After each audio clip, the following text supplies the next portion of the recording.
Do you want to learn how to make simple and easy Mexican cornbread? This is just kind of one of those eyeball it recipes, but I will show you how I do it, and it's super easy. I'm going to double this recipe today. My family's coming over for dinner, and we're having vegetable soup and Mexican cornbread. So I use 2 boxes of Jiffy corn muffin mix, and then I follow the directions on the box for this part, which is 1 egg per box and 1/3 cup of milk per box. I cut up half of an onion, but decided it was still a little bit too much.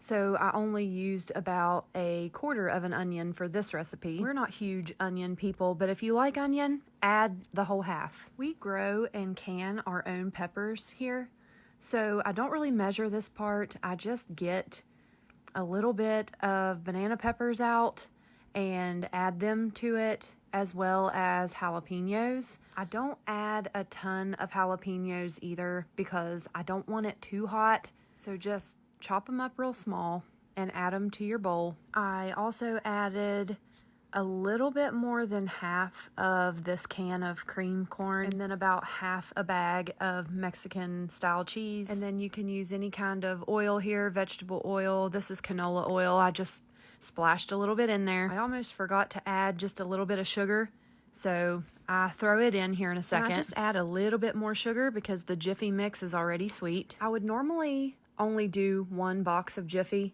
and I would put this in my cast iron skillet to make it sort of crispy. But where I doubled the recipe today, I have to use a baking dish. Make sure you spray your pan or use butter, whatever you like to do. And we put it in a 400-degree oven. This can take a little while. This one specifically took about 45 minutes to get finished. Just keep an eye on it. Along with eyeballing all the ingredients, you kind of have to eyeball when it gets finished.